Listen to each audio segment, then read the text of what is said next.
ये हमारे दिल रुबा तुम पर सलाम, ऐ हबीबे किबरिया तुम पर सलाम, ऐ हमारे दिल रुबा तुम पर सलाम। दिल सदा कहता रहा तुम पर सलाम, ऐ इमामुल अंबिया तुम पर सलाम। मस्जिद अक़सा में जुमला अंबिया, मस्जिद अक़सा में जुमला अंबिया मुक़्तदी थे और वह तुम मुक़्तदा, मुक़्तदी थे और वह तुम मुक़्तदा। ऐ इमामुल अंबिया तुम पर सलाम, दिल सदा कहता रहा तुम पर सलाम। मोहब्बतेर साथे जबान खुले अल्प समय जिकिर करी ला इलाहा इल्लाल्लाह। दिखे दो, साइड दे दो। ला इलाहा इल्लाल्लाह, ला इलाहा इल्लाल्लाह जुड़े।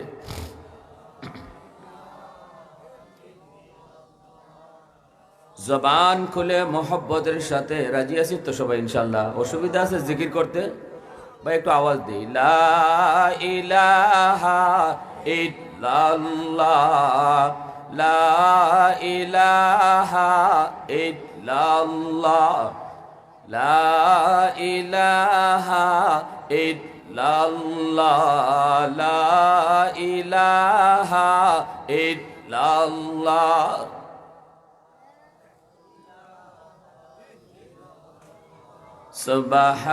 সুবহানাল্লাহ ওয়ালহামদুলিল্লাহ, লা ইলাহা ইল্লাল্লাহ, সুবহানাল্লাহ ওয়ালহামদুলিল্লাহ, লা ইলাহা ইল্লাল্লাহ, লা ইলাহা ইল্লাল্লাহ, লা ইলাহা ইল্লাল্লাহ,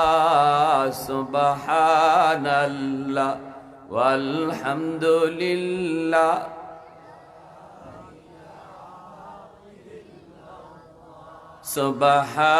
সুবহানাল্লাহ ওয়ালহামদুলিল্লাহ, লা ইলাহা ইল্লাল্লাহ, লা ইলাহা ইল্লাল্লাহ, লা ইলাহা ইল্লাল্লাহ, সুবহানাল্লাহ।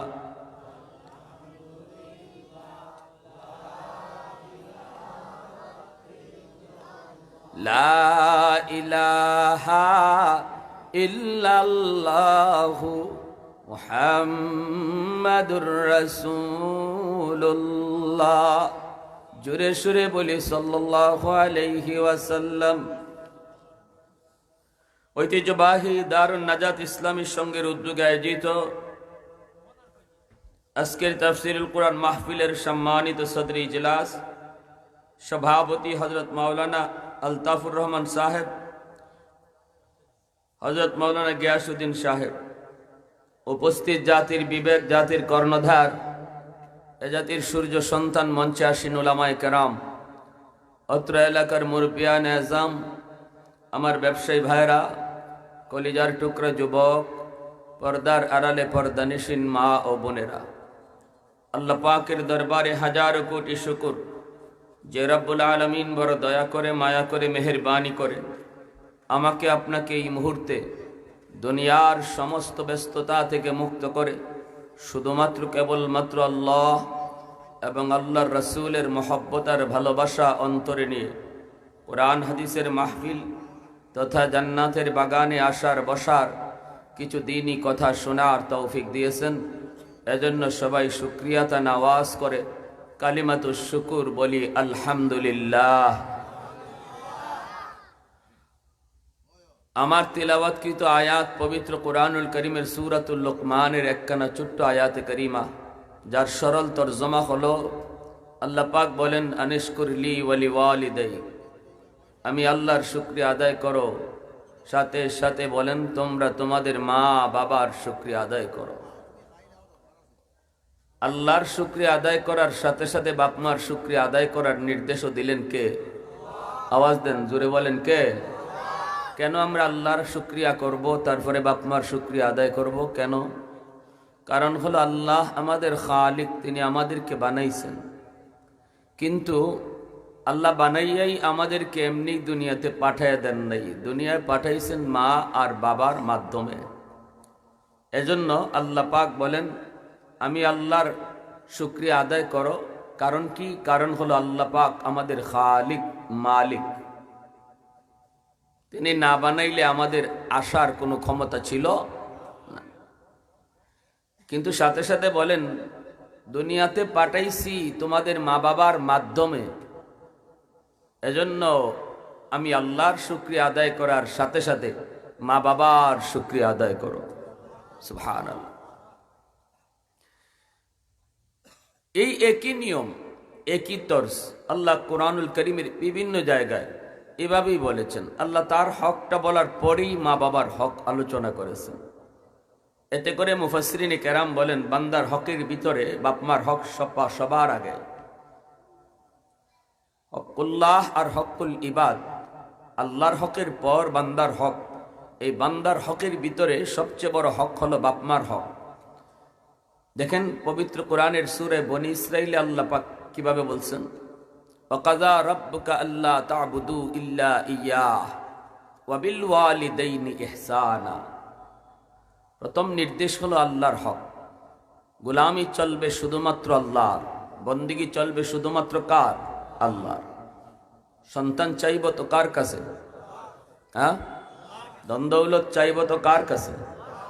হ্যাঁ, নাকি খাজা বাবার দরবারে গেলে ধনী হওয়া যায়? আছে। আমার এক মুসল্লি কয়, আমি বললাম কিছুদিন দেখলাম আমাদের সাথে, এখন দিকে খাজার দরবারে, ঘটনা কি? কয় হুজুর খাজার দরবারে গেলে ধনী হওয়া যায়।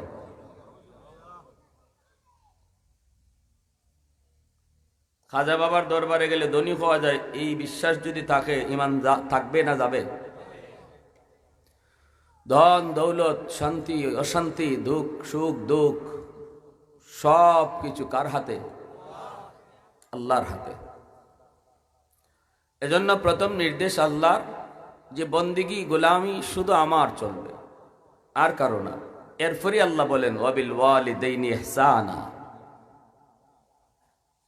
তোমরা তোমাদের মা বাবার সাথে ইহসানের আচরণ করো। আমার হকটা আদায় করার পরপরই বাপমার হক আদায় করো, মা বাবার সাথে ভালো আচরণ করো। নির্দেশ কার? এই ইহসান কাকে বলে এটা আবার আল্লাহ ইম্মা বলে তাফসীর শুরু করছেন। মুফাসসিরিনে কেরাম তাফসীরি কিতাবে লিখেন আল্লাহ পাক কোনো কথা বললে এভাবে তাফসীর করেন নাই, কোনো কথা বললে আল্লাহ এভাবে তাফসীর করেন নাই। বাপমার সাথে ইহসানের আচরণ করো বলার পরে ইম্মা কইয়া আল্লাহ নিজেই ওয়াজ শুরু করে দিছেন। কেমনে করবা, কিভাবে, কেমনে কথা কইবা, কেমনে দাঁড়াইবা, কেমনে কেমনে তার সাথে আচরণ করবা, কোন বয়সে কি করবা, সব বিস্তারিত বাঙ্গা বাঙ্গা আল্লাহ বলা শুরু করছেন। সুবহানাল্লাহ। আকিমুস সালাহ, নামাজ কায়েম করো, এই কথা বললি আল্লাহ পাক শেষ, নামাজের কথা শেষ। এখন নামাজ যে আমরা কেমনে পড়বো আল্লাহ তাফসীর করেন নাই, শিখছি আমরা নবীকে দেখা, ঠিক না? আল্লাহ নবী মডেল। মা বাবার হক আদায় করো এই কথা বইলা আল্লাহ পাক কথা শেষ দিলেন না, কেমনে কিভাবে দাঁড়াবো, কেমনে কিভাবে কথা বলবো, সব বিস্তারিত আল্লাহ নিজেই বলা শুরু করে দিয়েছেন। বিষয়টা বুঝছেন? এজন্য আল্লাহর হক পালন করা যেমন ফরজ, নামাজ পড়া যেমন ফরজ, রোজা রাখা যেমন ফরজ, ঠিক তেমনি বাপমার সেবা করা, বাপমার সাথে ভালো আচরণ করা, বাপমারে খুশি রাখা, এটাও প্রত্যেক সন্তানের উপরে ফরজ। এমনই ফরজ নামাজ যেমন ফরজ। ভালো করে বুঝবেন। দেখেন পবিত্র কোরআনের সূরা বাকারাতে আল্লাহ কি বলেন, ওয়ায়াসআলুনাকা মাযা ইউনফিকুন কুল মা আনফাকতুম মিন খায়র ফালিল ওয়ালিদাইনি ওয়াল আকরাবিন। আল্লাহ পাক রব্বুল আলামিন তিনি বলেন, বন্ধু, মানুষ তোমার কাছে জানতে চায় কোন কোন জায়গায় টাকা পয়সা খরচ করবে। খরচের খাতগুলা তোমার কাছ থেকে জানতে চায়। পকেটের পয়সা সে কোথায় খরচ করবে জানতে চায়। জবাব তুমি দিও না, জবাব আমি আল্লাহ দিলাম।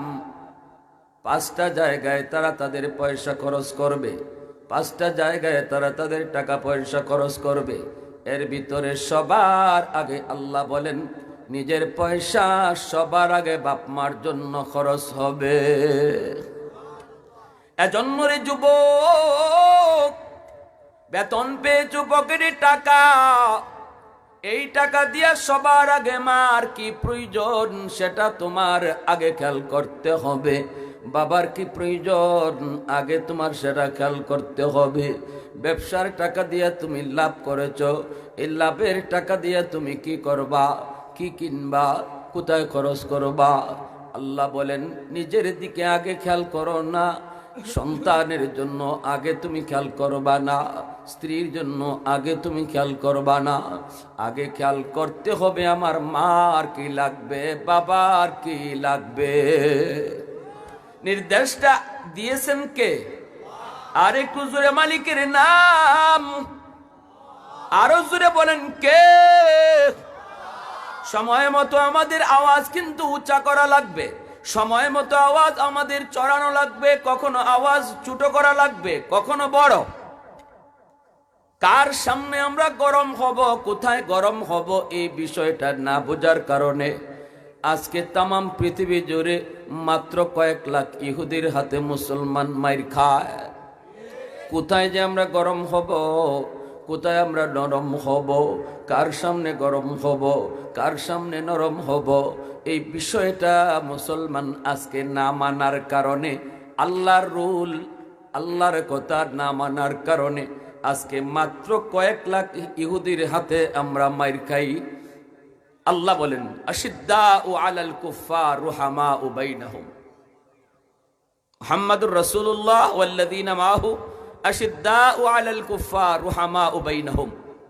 আমার নবী, নবীর সাহাবীদের বৈশিষ্ট্য হলো তারা সময় মতো খুব গরম, সময় মতো খুব নরম, জাগা মতো খুব গরম, জাগা মতো খুব নরম। তাহলে মুসলমানের বৈশিষ্ট্য হলো মিশ্রণ। খালি গরম এটা মুসলমানের বৈশিষ্ট্য না, তার কাছে নরম কোনো কথাই নেই। যা কয় খালি গরম, তার কাছে নরমের কোনো বিষয়ই নেই। যার সামনে দাঁড়ায় তার সাথেই গরম, এটা ইসলামের বৈশিষ্ট্য না। আবার একজন মানুষ এমন এমন নরমের নরম, হে জাগা মতো গরম হয় না, কুনানো গরম ওই তৈব তাও জানে না, খালি নরম আর নরম, খালি হাত জোর করা, এটাও ইসলামের বৈশিষ্ট্য না। ঠিক কিনা? আওয়াজ দেন, আরো জোরে বলেন ঠিক কিনা? কিছু কিছু মানুষে কয়, আরে বাবা রে বাবা, হুজুররা এত গরম হয় কেন লাগে? ও মা, গরম হইবার জায়গাত গরম হইব না? তুমি তো গরম হইবার জায়গাত গরম হওয়ার কথা তো আল্লাহ কয়ে দিছে। ঠিক কিনা জোরে কও? হুজুররা কি তা মেম্বার হইবার লাগি গরম হয় নাকি? চেয়ারম্যান হইবার লাগি গরম হয়? হুজুররা মেম্বার চেয়ারম্যান হওয়ার লাগি গরম হয় না। যেখানে গরম হয় এখানে ইমানের প্রশ্ন দাঁড়ায়, এটা গোটা মুসলিম উম্মার স্বার্থ দাঁড়ায়, ইসলামের স্বার্থ দাঁড়ায়। ওই জায়গায় গরম হওয়ার কথা আল্লাহর নির্দেশ। যদি গরম না হয় তাহলে মুসলমান দাবি করতে পারবে না, মুসলমান দাবি করতে পারবে না। রুহামাউ বাইনাহুম, নিজেরা নিজেরা গরম হয় না। মুসলমানে মুসলমানে কোনোদিন দ্বন্দ্বে যেও না। জমি জমা লইয়া, জাগা লইয়া, গোষ্ঠী লইয়া, দল লইয়া, এই সমস্ত এই বিষয়গুলি লইয়া তোমরা কখনো মুসলমান ভাইয়ের সাথে গরম হইও না। আল্লাহ বলে এখানে তোমরা নরম থাকো। একজন গরম হয়ে জায়গায় যদি তুমি একটু নরম হয়ে যাও, হে বুঝছে না, নরম হয়ে যাও, এটা গরম হওয়ার জায়গা না, গরম হওয়ার জায়গা আছে। আল্লাহ বলতেছে গরমের জায়গাটা, নরমের জায়গাটা হলো মুসলমানে নরম, কারণ তার সাথে আমার সম্পর্ক হলো ইমানের সম্পর্ক। এক মুসলমান ভাইয়ের সাথে আমার সম্পর্ক কিসের? রক্তের নয়, ইমানের। ইমানের সম্পর্ক রক্তের চেয়ে বেশি গভীর। রক্তের সম্পর্ক কখনো অস্বীকার করা যায়, রক্তের সম্পর্ক কখনো অস্বীকার করতে বাধ্য হতে হয়, কিন্তু ইমানের সম্পর্ক অস্বীকার করা যায় না। এজন্যই নূহ আলাইহিস সালাম তার রক্তের সন্তান, নিজের পেটের সন্তান কেনান, ইমান নাই, নূহ নবীরে মানে না, আল্লাহকে মানে না। কেনান পানিতে ডুবে মরে নূহ নবীর মহাপ্লাবনে। আল্লাহ পাককে ডাক দিয়া কয়, আল্লাহ এই যে আমার সন্তান কেনান মরে যেতেছে, আল্লাহ তুমি বাঁচাও। তুমি না আমার আহালকে বাঁচাইতে কইছো? আল্লাহ বলে লাইসা মিন আহলিক, সে তোমার পরিবার নয়, সে তোমার আহাল নয়, সে তোমার সন্তান নয়, কারণ তার দিলে ইমান নাই। আল্লাহ পরিষ্কার বুঝাইয়া দিয়েছেন ইমানের দ্বারা সম্পর্ক তৈরি হয়, রক্তের দ্বারা নয়। ঠিক কি না? রক্তের চেয়েও ইমানের সম্পর্ক বেশি গভীর। আবু বকর সিদ্দিক রাদিয়াল্লাহু তাআলা আনহু বদরের যুদ্ধে তিনার সন্তান বলতেছে, বাবা বদরে তুমি আমার সামনে 3 বার পড়ছো। সন্তান আবু জাহেলের পক্ষে, আর আবু বকর সিদ্দিক নবীর পক্ষে বদরের যুদ্ধে। বদরের যুদ্ধটা এমন এক যুদ্ধ ছিল যেটা বাইয়ে বাইয়ে যুদ্ধ, বাপ বেটায় যুদ্ধ, চাচাবাতি যায় যুদ্ধ। নবী একদিকে, নবীর আপন চাচা হযরত আব্বাস রাদিয়াল্লাহু তাআলা আনহু, তিনি আবু জাহেলের পক্ষে ছিলেন বদরের যুদ্ধে, যদিও পরে কালেমা পরে মুসলমান হয়েছেন। সিদ্দিক আকবর নবীর পক্ষে, কিন্তু ওনার সন্তান আবু জাহেলের পক্ষে, যদিও তিনিও পরে কালেমা পরে মুসলমান হয়েছেন। ইনি মুসলমান হওয়ার পরে বলতেছে, আব্বা বদরে আপনি 3 বার আমার সামনে পড়ছেন। কয়বার? জোরে বলেন, কয়বার? 3 বার পড়ছেন, এরপরও আমি আপনারে মারি নাই। নবী বলে, আবু বকর সিদ্দিক বলে, কেন? কয় কারণ তলোয়ার চালাইতেই দেখি আমার বাবা, আপনি আমার আব্বা, এই মায়াটা, এই মহব্বতটা আমার দিলে চলে আসছে, এজন্য 3 বার পড়ছো, তলোয়ার চালাইছি না। সিদ্দিকে আকবর কি জবাব দিবেন শুনবেন? সিদ্দিকে আকবর বলেন, বাবা শুন, 3 বার পড়ছি, তুই আমারে মারলি না। খোদার কসম, একবার যদি তুই আমার সামনে বদরে পড়তি, আমি নগদে কল্লা আলগা করে দিতাম। সুবহানাল্লাহ জোরে কইতেন। নগদ নগদ 3 বার না, 1 বার খালি পড়তি। কারণ আমাদের দিলে সন্তানের চেয়েও আল্লাহর মহব্বত বেশি। ঠিক কিনা? ওই আবু জাহেলের গোষ্ঠী বদরে এসেছিল ক্ষমতা নেওয়ার জন্য, দুনিয়ার জন্য, আর আমরা বদরে গিয়েছিলাম আল্লাহর জন্য। এজন্য মুসলমানে ঝগড়ায় যাবেন না, আল্লাহর দোহাই। রাজনৈতিক ফায়দার জন্য, গোষ্ঠীর ডাকে আর টানে, সামান্য জমি জমা আর দুনিয়ার স্বার্থের লোভে এক ভাইয়ের উপরে হামলা মামলায় যাবেন না, এটা আল্লাহর নিষেধ। এখানে গরম হওয়ার জায়গা না, এটা নরম হওয়ার জায়গা। রাজনীতি আজ আছে কাল নাই, দল ক্ষমতায় আজ আছে কাল নাই, নেতা আজ আছে কাল নাই। আজ ফুলের মালা, কাল জুতার মালা, এটা বাংলাদেশের রাজনীতি। ঠিক কিনা জোরে খান? এটা আজ আছে কাল নাই, এটার কোনো মূল্য নাই। অতএব সাবধান, যে চেয়ারের কোনো দাম নাই, 5 বছর পরে এই চেয়ার কই যাইব এর খবরও নাই, আমার ইজ্জতই থাকবো না, তেজপাতা হইব, এটারও কোনো গ্যারান্টি নাই। ঠিক কিনা? হ্যাঁ, যে এই রাজনীতির জন্য এক ভাইয়ের উপরে হামলা মামলায় যায়েন না, এটা বুদ্ধিমানের কাম না। কারণ আমার দল বড় নয়, ইমান আমার কাছে বড়। যে ইমানের সম্পর্কটা আমার এই ভাইয়ের সাথে, ঠিক কিনা? ইমানের সম্পর্ক বড়। রাজনীতি আমার সাথে কবরে যাবে না, দল আমার সাথে কবরে যাবে না, গোষ্ঠীর পরিচয় কবরে যাবে না, আমার সাথে আমার জমি জমা কবরে যাবে না, কবরে যাবে দৌলতে ইমান। এজন্যই দোয়া করি, আল্লাহ, কেউ এই দোয়া করে না আওয়ামী লীগ করতে করতে যেন আমার মরণ হয়, বিএনপি করতে করতে যেন আল্লাহ আমি কবরে যাই। সবাই দোয়া করে, আল্লাহ মরণ যেন ইমানের হালে হয়, ইমানের হালে হয়, তাহলে আমি নিজেও বুঝাইলাম আল্লাহকে, আল্লাহ আমার দল বড় নয়, ইমান বড়। দল ছাড়তে পারি, ইমান ছাড়তে পারি না। নেতা ছাড়তে পারি, ইসলাম ছাড়তে পারি না। দল করব ততক্ষণ যতক্ষণ দল ইসলাম মানবে, নেতা মানব ততক্ষণ যতক্ষণ আল্লাহ রসুল মানবে। যেদিন থেকে দল ইসলাম মানবে না, ওই দিন থেকে দল মানি না। যেদিন থেকে নেতা আল্লাহ রসুল মানবে না, ওই দিন থেকে নেতা মানি না। এর নাম হলো মুসলমান। আওয়াজ দিয়া বলেন ঠিক কিনা? এই জায়গায় গরম হয়েও না, এখানে নরম হও। নেতারা যত আদেশ দিক, আমরা সামাজিকভাবে বসবাস যারা করি, সাবধান, রাজনৈতিক প্রভাবে কেউ কারো উপরে হামলায় যাবেন না। নেতার কথা শুনবেন না। নেতার কথা কেন শুনবেন? নেতার ফুয়ারে ডাক দেন না। নেতার ফুয়া তো লন্ডন পড়ে, নেতার ফুয়া তো জার্মান আছে, নেতার ফুয়া তো আমেরিকায় পড়ে। কি আরামে খায় আর কি আরামে ঘুমায়। আর আমার আপনার ফুয়া ফান্ডে রাস্তায় নামাইয়া লাশ বানায়। আমাগরে মগা পাইছে, মগা। বাঙালি মগা না হইলে এই রাজনীতি করে না। ডাক দিয়া কইতেন, মিয়া আমার ফুয়া পরে নামবো, তোমার ফুয়ারে আগে আনো। ঠিক কিনা? তাইলে বাংলাদেশের নেতারা একদিনে সোজা হয়ে যেত, তামসা চলতো না, সোজা হয়ে যেত একদিনে। পৃথিবীর আর কোন দেশে এমন ফসা রাজনীতি চলে না, কারণ বাঙালিরে মগার জাতি পাইছে।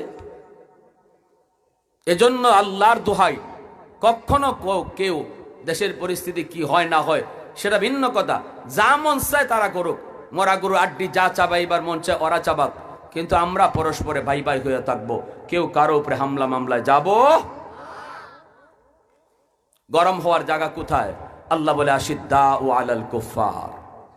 যখন তুমি শুনবা হক বাতিলের দ্বন্দ্ব, যখন তুমি শুনবা ঈমান আর কুফরের ভিতরে টক্কর, যখন তুমি শুনবা পৃথিবীর কোন প্রান্তে তোমার মুসলমান ভাইয়ের কান্নার আওয়াজ, যখন তোমার কানে বাজবে ফিলিস্তিনের গাজায় জুলুম চলছে, অন্যায় চলছে, মুসলমান নিরীহ মুসলমানের বাড়িঘর গুলা বম্বিং করে করে মাটিতে মিশানো হচ্ছে, যে মানুষগুলার কোনো অন্যায় নাই, যে শিশুগুলার কোনো দোষ নাই, আজকে গাজার শিশুরা নিরাপদ নয়।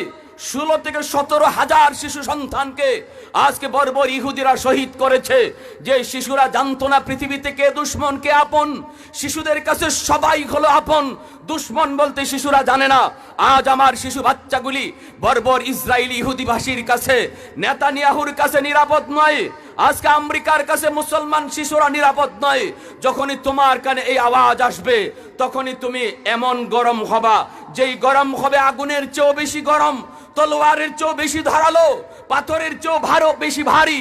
তুমি তোমার অবস্থান থেকে এইভাবে আওয়াজ উঠানো, এটা প্রত্যেক মুসলমানের উপরে ঈমানি দায়িত্ব। ওই জায়গায় যদি তুমি গরম না হও, তাহলে তোমার ঈমানের সন্দেহ আছে। যদি এখানে গরম না হও, ঈমানের সন্দেহ আছে।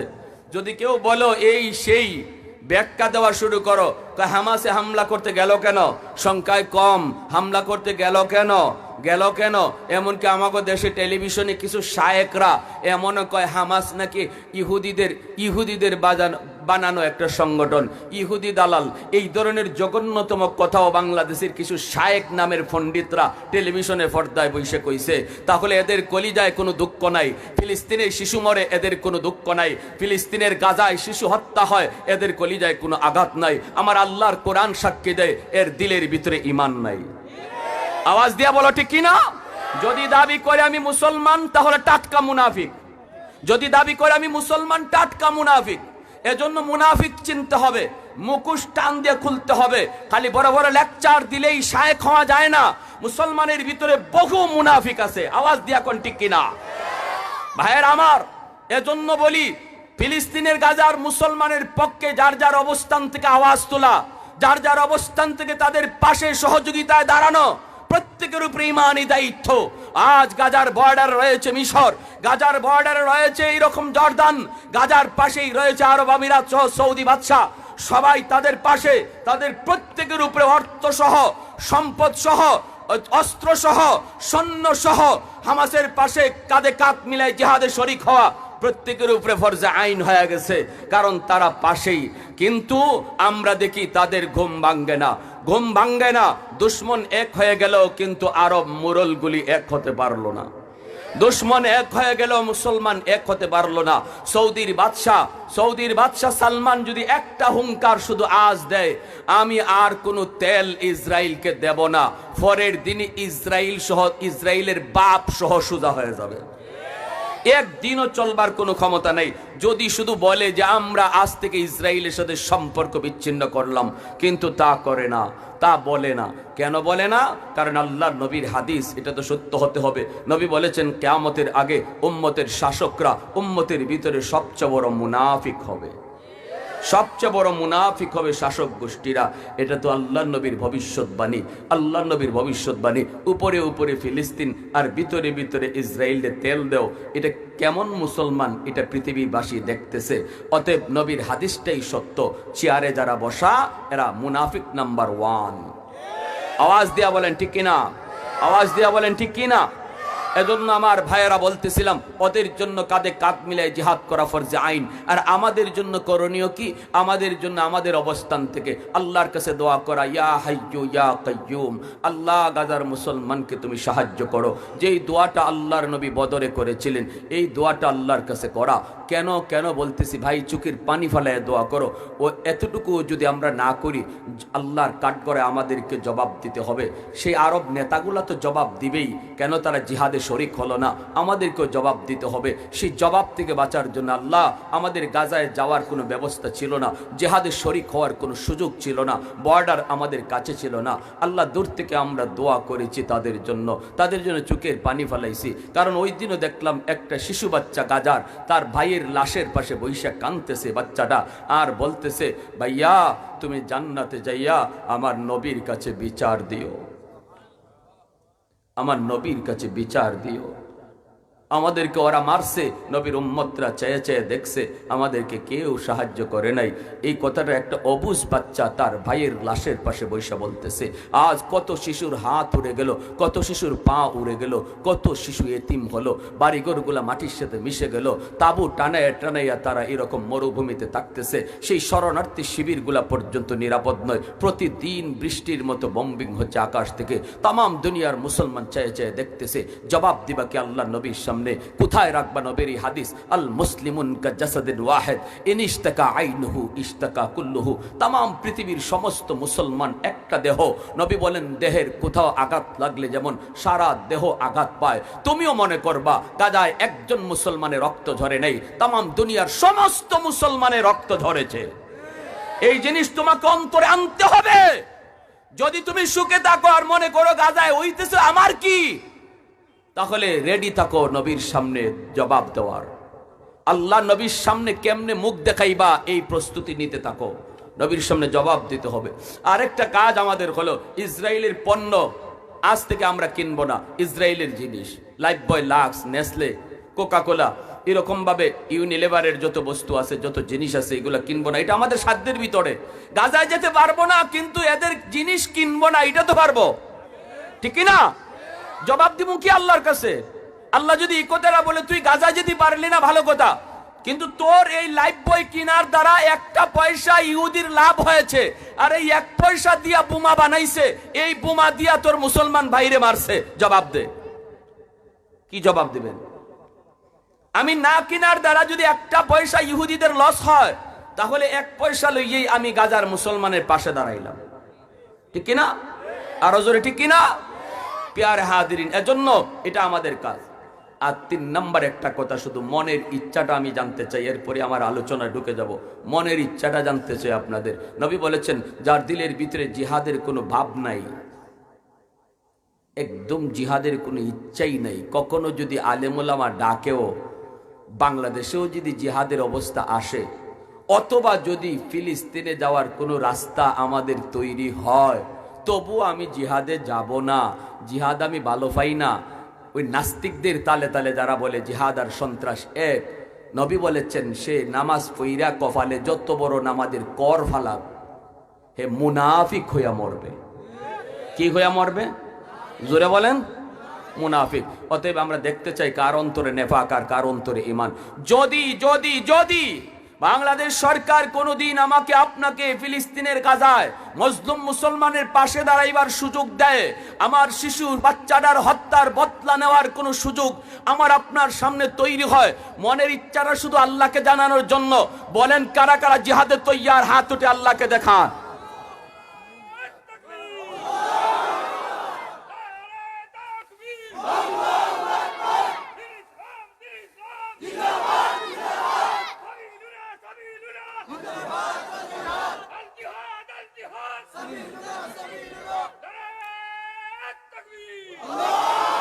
মুসলমান সুশৃঙ্খল জাতি, আমাদের নারায়ে তাকবীর হলো পাওয়ার, এটা ডং না, এটা হাসির বিষয় না।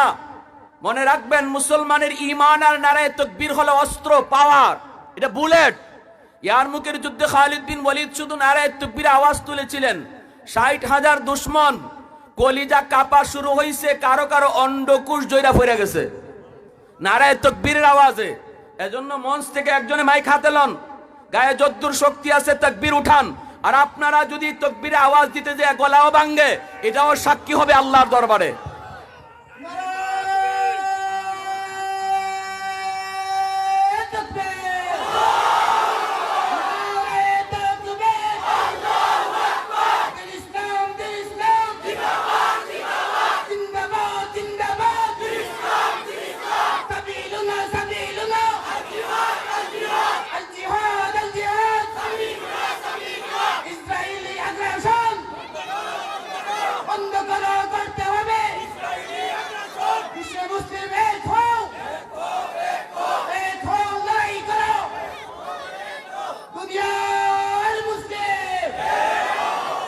পশ্চিমাদের চোখ পড়েছে কাবাগরের প্রান্তরে, ব্রিটিশ দালাল দল বেঁধেছে ধ্বংস করতে চায় কারে। পশ্চিমাদের চোখ পড়েছে কাবাগরের প্রান্তরে, ব্রিটিশ দালাল দল বেঁধেছে ধ্বংস করতে চায় কারে। আল্লাহ পাকের ঘর, তোর সাহস থাকলে ধর, ঠিক না? আল্লাহ পাকের ঘর, তোর সাহস থাকলে ধর, দো জাহানের মালিক যিনি পবিত্র কাবা। ওই আরবের দিন বাঁচাতে সত্য ন্যায়ের মুক্তি চাই, মুহাম্মাদের বাহিনী আজ আসলে তোদের রক্ষা নাই। ওই আরবের দিন বাঁচাতে সত্য ন্যায়ের মুক্তি চাই, মুহাম্মাদের বাহিনী আজ আসলে তোদের রক্ষা নাই। একটাবার আওয়াজ দিয়ে দুই হাত উঠায় বলো, মুহাম্মাদুর রাসূলুল্লাহ বাহিনী আসেনি। একটু দাঁড়াও, জেগে উঠো ওহে মুসলমান, আর কতদিন দিন ইসলামের সইবে অপমান। একটু দাঁড়াও, জেগে উঠো ওহে মুসলমান, আর কতদিন দিন ইসলামের সইবে অপমান। রক্ত দিয়ে পবিত্র ওই মক্কা মদিনা, সেই জমিনে ইহুদিরা চলতে পারে না। নূর মক্কার ইসলাম তার তাকলো কি আর দাম, বন্দিশালায় তাকে যদি আল-আকসার ইমাম। ওই আরবের দিন বাঁচাতে সত্য ন্যায়ের মুক্তি চাই, মুহাম্মাদের বাহিনী আজ আসলে তোদের রক্ষা নাই। পশ্চিমাদের চোখ পড়েছে কাবাগরের প্রান্তরে, ব্রিটিশ দালাল দল বেঁধেছে ধ্বংস করতে চায় কারে। পশ্চিমাদের চোখ পড়েছে কাবাগরের প্রান্তরে, ব্রিটিশ দালাল দল বেঁধেছে ধ্বংস করতে চায় কারে। আল্লাহ পাকের ঘর, তোর সাহস থাকলে ধর, আল্লাহ পাকের ঘর, তোর সাহস থাকলে ধর, দো জাহানের মালিক যিনি পবিত্র কাবা। ওই আরবের দিন বাঁচাতে সত্য ন্যায়ের মুক্তি চাই, মুহাম্মাদের বাহিনী আজ আসলে তোদের রক্ষা নাই। আরেকটা বার আওয়াজ দিয়া বলো যুবক, গায়ে যদ্দুর শক্তি আছে, মুহাম্মাদুর রাসূলুল্লাহর বাহিনী আসেনি। একটু জোরে বলো আল্লাহু আকবার, আর একটু জোরে বলো আল্লাহু আকবার। আল্লাহু আকবার, মাশাআল্লাহ, আলহামদুলিল্লাহ। ফিলিস্তিনে আমার হামাস মুজাহিদ ভাইদের পক্ষে আল্লাহর গায়বী মদদ নামছে আলামত পাওয়া যায়। আলহামদুলিল্লাহ কোন, আরো জোরে কোন আলহামদুলিল্লাহ। কারণ এরা আল্লাহর সাথে নিয়ে যুদ্ধে নামছে। কারের সাথে লইয়া যুদ্ধে নামছে? আল্লাহ বলে, বান্দা তুই আমারে লইয়া যুদ্ধে নাম, তোর আমেরিকা ডাকা লাগবে না, রাশিয়ারে ডাকতে হবে না। ভুলটা আমাদের এই জায়গায়।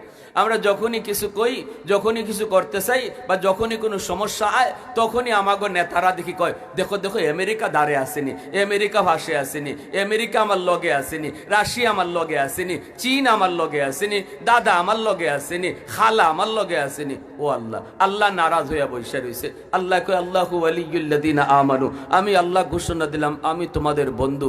আমি ঘোষণা দিলাম ওয়াকানা হাক্কান আলাইনা নাসরুল মুমিনিন, আমার জিম্মাদারি তোমাদেরকে সাহায্য করা। সেখানে আমারে না ডাকিয়া তুমি তোমার এই দাদা আর চাচারে ডাকা শুরু করছো, তো ঠিক আছে, নাও দাদা লইয়াই থাকো।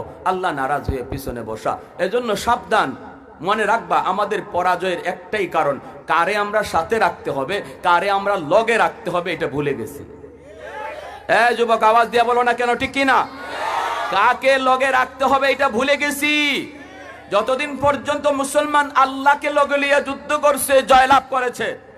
যেদিন থেকে আমরা আল্লাহকে লগে রাখা বাদ দিয়া আমরা আমেরিকা, চীন আর রাশিয়ারে লগে রাখার চিন্তা করতেছি, ওই দিন থেকে ফিটা আর মাইর খাইতেছি। এজন্য এই চিন্তা মাথা থেকে বাদ দাও। কে তোমার লগে, আল্লাহ লগে কিনা, এটা খেয়াল রাখো, এটা খেয়াল রাখো। কোনো চিন্তা নাই, কোনো টেনশন নাই। ওয়ালা তাহিনু ওয়ালা তাহজানু ওয়া আনতুমুল আ'লাউনা ইন কুনতুম মুমিনিন। কিসের ভয়? আল্লাহ নির্ভয় দিতেছে, কোনো ভয় নাই, শুধুমাত্র আমার সাথে রাখো।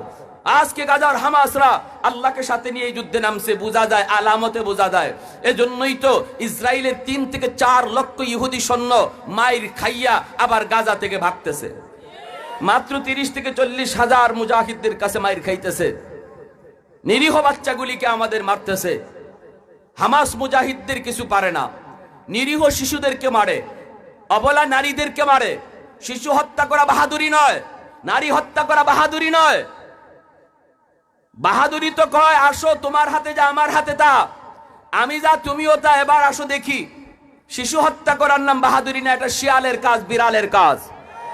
আর হাজিরিনের জন্য বলি, আমার হামাস মুজাহিদ ভাইয়েরা ওই দিন সৌদির সরকারে কইছে, শোনো সৌদির বাদশাহ সালমান, তোমার কাছে অস্ত্র চাই না, তোমার কাছে সৈন্য চাই না, তোমার কাছে আমরা কোনো সাহায্য চাই না, আমরা যার সাহায্য দরকার তারে লইয়াই যুদ্ধে নামছি।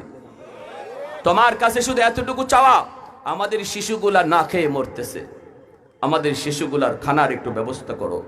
আমাদের শিশুগুলি পানির অভাবে মরতেছে, আমাদের শিশুদের একটু পানি খাওয়াও। আমাদের শিশুরা চিকিৎসার অভাবে মরতেছে। গাজার কোনো হাসপাতাল তারা বাদ রাখে নাই, প্রতিটা হাসপাতাল ধ্বংস করে দিয়েছে। লাশের স্তূপ পড়ে আছে, লাশের স্তূপ পড়ে আছে। এত বড় জুলুম চলছে, জাতিসংঘ নিন্দা জানায়, সামাম পৃথিবী নিন্দা জানায়, কারো নিন্দার কোনো পরোয়া করে না। আইন তৈরি হয়, আইনের কোনো পরোয়া করে না।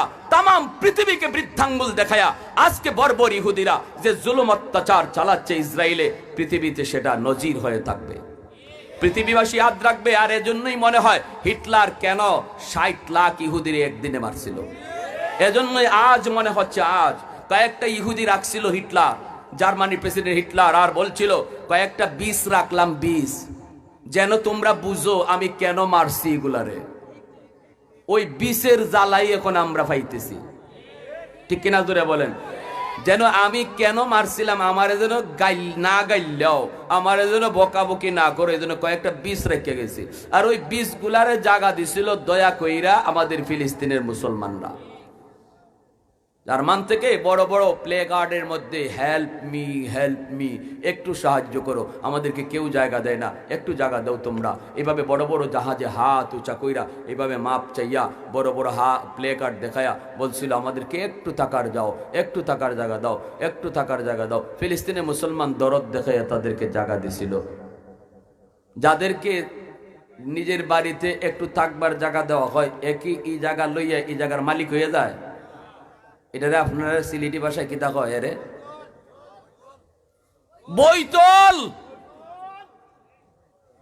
ইহুদিরা হইল বৈতলের গড়ের বৈতল, এর বাপ দাদা 14 গোষ্ঠী বৈতল। বর্তমান ইহুদিও বৈতল, এর বাপও বৈতল, এর দাদাও বৈতল আছিল।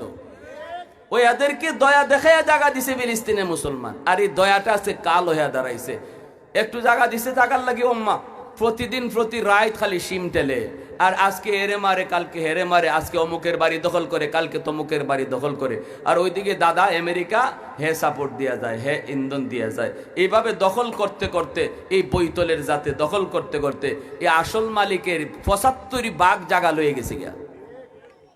২৫ ভাগ জায়গার মধ্যে আছে, এই ২৫ ভাগ জায়গা লইয়া আছে ফিলিস্তিনি মুসলমান। এই জায়গাতেও তাদেরকে থাকতে দিবে না, এই নিয়ে হয়েছে দ্বন্দ্ব। এখানেও থাকতে হয়, এটার থেকেও সরে যা, পুরা জমি দখল করে নিব, তোদেরকে রাখবোই না এখানে, তোরা চইলা যা। এটা জুলুম না? জোরে কন, এটা জুলুম না? কিন্তু কই এই জুলুমের বিরুদ্ধে আওয়াজ তুলে কে? আজকে এত বড় জুলুম হচ্ছে গাজায়, বিশ্ব বিবেক কি করলো? সৌদির বাদশাহ সালমান কি করে? শাকেরারে আইনে তুমি গানের অনুষ্ঠান করো, শাকেরারে আইনে যাত্রা গাওয়াও, আর ফিলিস্তিনে রক্ত ঝরে, রেডি থাকো, আবাবিল আসতেছে, আবাবিল আসতেছে। আবাবিলের পাথর ইহুদির মাথায় পরে পড়বে না, মুনাফিকদের মাথায় আগে পাথর পড়বে। আওয়াজ দেয়া বলেন ঠিক কিনা? মুনাফিকগুলির মাথায় আগে পাথর পড়বে। ইয়ারে হাদিরিন, আমার ভাইয়েরা, বন্ধুরা, যুবক, এজন্যই আল্লাহ পাক রব্বুল আলামিন বলতেছেন, শুনো, আমি আল্লাহকে রাজি করো, আমি আল্লাহকে রাজি করো। আল্লাহকে রাজি করার একটা পথ হলো রেদার রব্বি ফি রেদাল ওয়ালিদাইন ওয়া সাখাতুর রব্বি ফি সাখাতিল ওয়ালিদাইন। আল্লাহ পাক আল্লাহর নবী বলেন, যদি বাপ মা তোমার উপর রাজি থাকে, আল্লাহ তোমার উপর রাজি। যদি বাপ মা তোমার উপর নারাজ হয়, আল্লাহ তোমার উপরে নারাজ, তাহলে আল্লাহকে রাজি করার, আল্লাহকে লগে রাখার একটা আমল, বিশেষ একটা আমল হলো বাপ মার দোয়া সাথে রাখা, ঠিক কিনা? দ্বীনের নবী, মায়ার নবী, রহমতের নবী, আল্লাহ নবী বলেন, শোনো, আল্লাহ পাক যে দোয়াটা তোমাদেরকে শিখাইছে, এই দোয়াটা সব সময় বাপ মার জন্য করো। রব্বির হামহুমা কামা রব্বায়ানি সগীরা। দোয়াটা শিখাইয়া দিয়েছেন কে? একটু জোরে বলেন না কে? আল্লাহ দোয়াটা শিখাইয়া দিয়েছেন, আল্লাহ দোয়াটা শিখাইয়া দিয়েছেন। যিনি দোয়া কবুল করবেন রে যুবক, ইনি যদি দোয়া শিখাইয়া দেয়, তাহলে বোঝা গেল এই দোয়াটা কবুল হবে 100% গ্যারান্টি। কারণ যিনি ফ্যাক্টরির মালিক, যিনি আমাকে চাকুরি দিবে, ইনি যদি দরখাস্ত লেখা দেয়, তাহলে বোঝা গেল আর কারো চাকুরি হোক না হোক, আমারটা হবে 100%। আল্লাহ পাক রব্বুল আলামিন কয়, বান্দা, যখনই তোর বাবার কথা ইয়াদ হবে অথবা বাপ মার কথার জন্য তুমি দোয়া করবা, তখনই এই দোয়াটা করো। বাবা দুনিয়াতে থাক আর না থাক, তুমি দোয়া করবা, মন করা কোনো দোয়া করবা না। আমি আল্লাহ দোয়া তোমাকে শিখাই দিতেছি, রব্বির হামহুমা কামা রব্বায়ানি সগীরা। অর্থটা কি?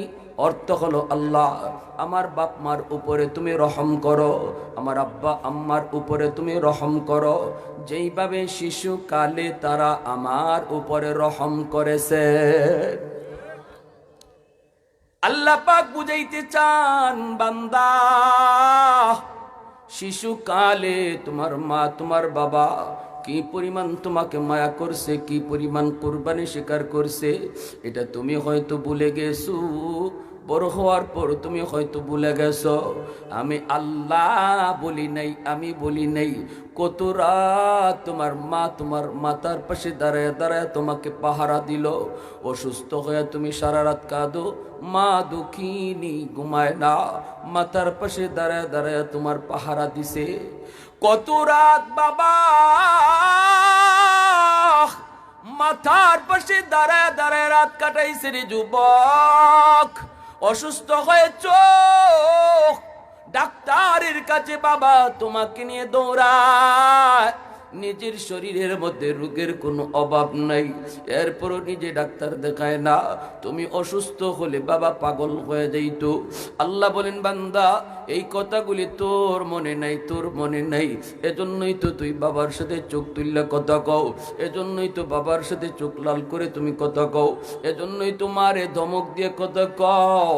কিন্তু আমি আল্লাহ বলি নাই, আমার সবগুলি কথা মনে আছে। অতএব যখনই তুই আমার কাছে মার জন্য বাবার জন্য দোয়া করবি, শিশুকালের কথাটা আমি আল্লাহরে ইয়াদ করায় দিও। এ যুবক, কুমিল্লা শহরের বাস্তব একটি ঘটনা, দিলটা একটু নরম করো যুবক, নরম করে ঘটনাটা শুনো। যেই মা যেই বাবা সন্তানের জন্য এত কিছু করে, এত কিছু করে, রাতকে দিন, দিনকে রাত, রক্তকে পানি, যেই বাবা যেই মা সন্তানের জন্য এত কিছু করলো, মনের ভিতরে কত স্বপ্ন, কত আশা নিয়ে বাবা মা বসা থাকে, সেই স্বপ্ন ধূলিসাৎ করে দেয় বহু সন্তান, বহু সন্তান, অনেক সন্তান সেই স্বপ্নটা ধূলিসাৎ করে দেয়। কুমিল্লা শহরের একজন রিক্সাওয়ালা বাবা, এই রিক্সাওয়ালা বাবা রিক্সা চালায়া চালায়া সন্তানকে লেখাপড়া করায়, একমাত্র ছেলে সন্তান, আর কোনো সন্তান নাই। মার মনের ভিতরে কত স্বপ্ন, কত আশা, আমার সন্তান বড় হবে। প্রতিটা মা আল্লাহর কাছে দোয়া করে, আল্লাহ আমার সন্তানকে তুমি লম্বা হায়াত দিও, লম্বা হায়াত দিও, লম্বা হায়াত দিও। এ যুবক, আমার নবী, মায়ার নবী, দয়ার নবীকে একজন যুবক বলেছিল, নবী গো, আল্লাহ পাক আমাকে আমার মা যেইভাবে সেবা করছেন শিশুকালে, আমি তো এইভাবেই বৃদ্ধকালে সেবা করতেছি, তবে কি আমার মার ঋণ শোধ হলনি? সমানে সমানে আমি বদলা দিতেছি। বলে কেমনে? কয়, আম্মা আমাকে শিশুকালে তুলায় তুলায় খাওয়াইছে, আমিও মাকে বৃদ্ধ বয়সে তুলায় তুলায় খাওয়াই। আম্মা আমারে গোসল করাইছে, তেল মালিশ করাই দিছে, আজ বৃদ্ধ বয়সে আমার মাকেও আমি তেল মালিশ করাই, নিজেই আমি গোসল করাই, সব সেবা আমি করি। আমার প্রস্রাব পায়খানা মা নিজে পরিষ্কার করেছি। আজকে বৃদ্ধ বয়সে আমার মার প্রস্রাব পায়খানাও আমি কাউরে দিয়ে পরিষ্কার করাই না, আমি নিজের হাতে পরিষ্কার করি। ওগো নবীজি, আমার জানতে মন চায়, মন চায় আমার দ্বারা আমার মার ঋণ সুদ হয়েছে নি? আল্লাহর নবী কই, যুবক, কোনো দিন সুদ হয় নাই, সুদ হবেও না, হবেও না। কেন গো নবী? আমি তো সমানে সমানে করলাম, কেন হবে না? নবী কয়, একটা কারণ হলো, ওই দিন তুমি তোমার মা যখন তোমার প্রস্রাব পায়খানা পরিষ্কার করতো, তখন করতো, আর দিলের ভিতরে তার একটা দোয়া থাকতো। সেই দোয়াটা কি জানোনি? দোয়াটা ছিল, আল্লাহ আমার সন্তানের লম্বা হায়াত তুমি দিও, লম্বা হায়াত। আল্লাহ আমার সন্তানকে তুমি বাদশা বানায়ো, অলি বানায়ো, আমার সন্তানের লম্বা হায়াত তুমি দিও। আজকে তুমি তোমার মার প্রস্রাব পায়খানা পরিষ্কার করো, কিন্তু মার লম্বা হায়াতের দোয়া অন্তরে নাই। তোমার অন্তরে হলো এই কষ্ট, আর কয়দিন, আর কয়দিনই মা বাঁচবে, এরপরেই তোমার কবরে চলে যাবে। তোমার অন্তরে হলো এই কথা, আর মার কলিজায় ছিল তোমার লম্বা হায়াতের কথা। এজন্য দুই খেদমত, দুই সেবা এক হতে পারে না, এক হতে পারে না। বাইরা বন্ধুরা, ওই দিন ওই মা কুমিল্লা শহরের রিক্সাওয়ালা বাবা আর মা দুইজনে ছেলেটাকে এইভাবে পড়ালেখা করাইতেছে। প্রাইমারি স্কুলে পড়ালেখা করায়, খাতা কলম বাবাকে না দেয়, স্কুলে নিয়ে যায় রিক্সায় করে করে, স্কুল ছুটি হলে পরে আবার রিক্সায় করে বাড়ি নিয়ে আসে। সন্তানও কত মহাখুশি, বাবার রিক্সায় করে স্কুলে যায়, আবার বাবা রিক্সায় করে বাড়িতে আসে। ব্রেনটা তার ভালো ছিল, মেধাবী সন্তান। অল্প দিনের ভিতরে সে পরীক্ষায় ভালো রেজাল্ট করলো, তারপরে হাই স্কুলে ভর্তি হলো, সেখানেও মেট্রিক পরীক্ষায় ভালো রেজাল্ট করলো, কলেজে ভর্তি হলো, কলেজ পাশ করার পর ঢাকা ইউনিভার্সিটিতে গেল।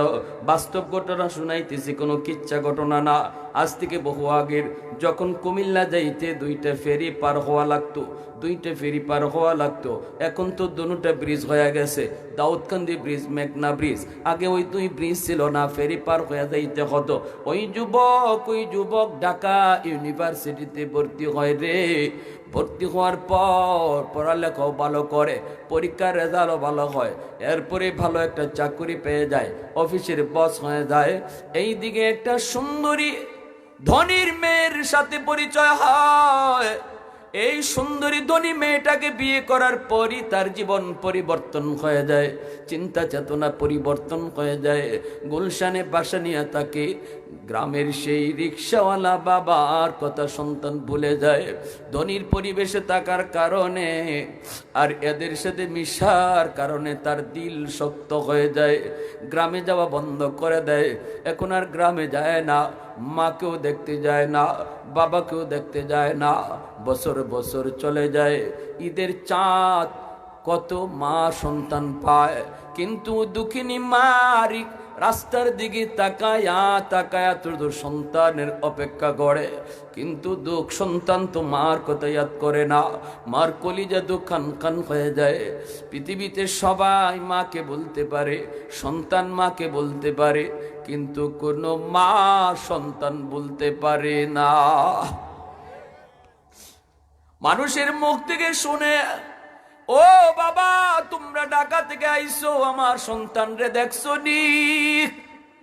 মানুষেরা কয় হ, তোমার সন্তান তো মস্ত বড় অফিসার, তোমার সন্তান তো মস্ত বড় অফিসার।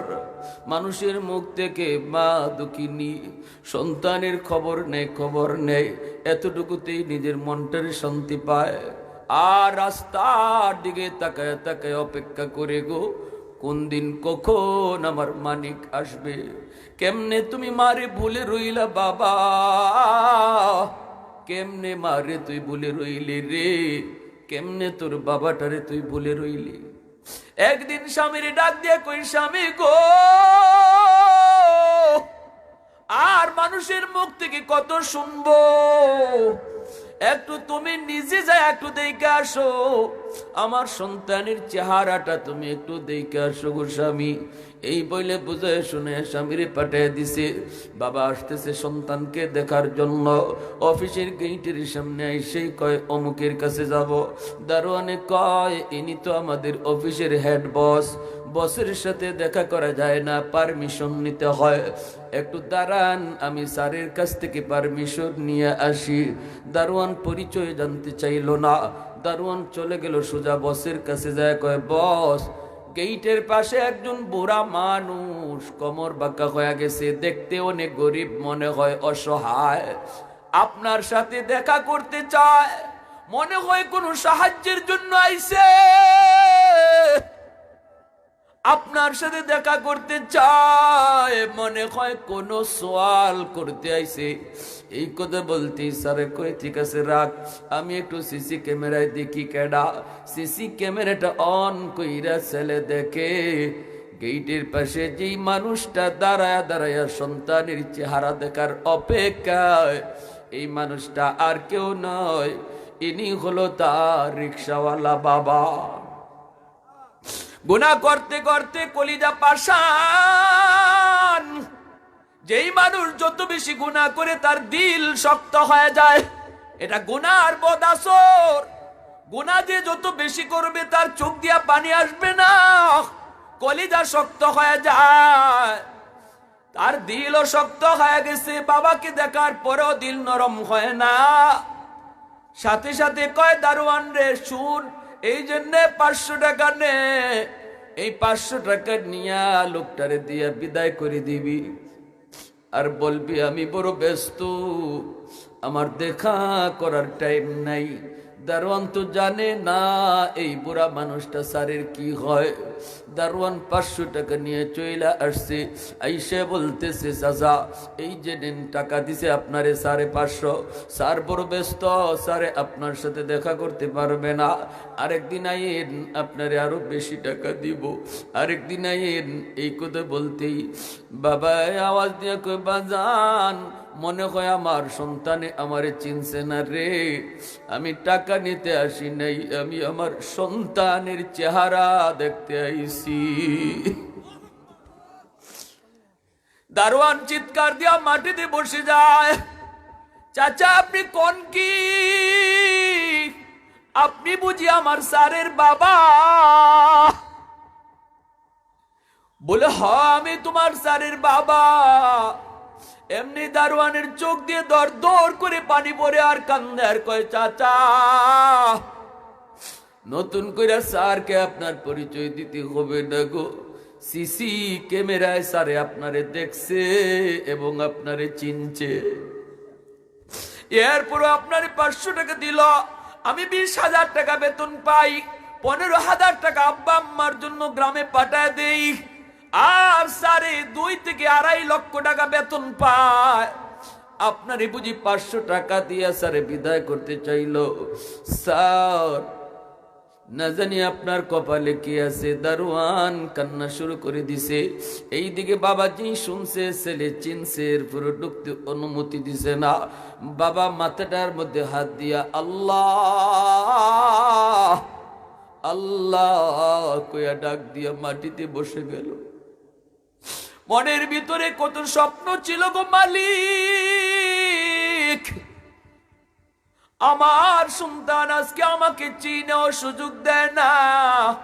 আল্লাহ আমি বদদুয়া দেই না, বদদুয়া দেই না, কারণ বদদুয়া দিলে তো তুমি কবুল করে ফেলবা। আমার তো আর কোনো সন্তান নাই, বিপদে পড়লে আমি থাকতে পারবো না। আল্লাহ তুমি আমার সন্তান রে সহি বুঝ দান কইরো, সহি বুঝ দিও। এই বইলা বাবা চুকির পানিটা মুছতে মুছতে বাড়ির দিকে রওনা দিয়ে দিছে। টাকাটা ফেরত দিয়ে দিছে। ঠিক আছে বাবা, তোমার স্যাররে টাকাটা দিয়ে দিও। আর কইও আমি কোনো সায়েল না, আমি কোনো ভিক্ষুক না, আমি ভিক্ষা নিতে আসি নাই, আমি ভিক্ষা নিতে আসি নাই। আসছিলাম আমার মানিকের চেহারাটা এক নজর দেখার জন্য।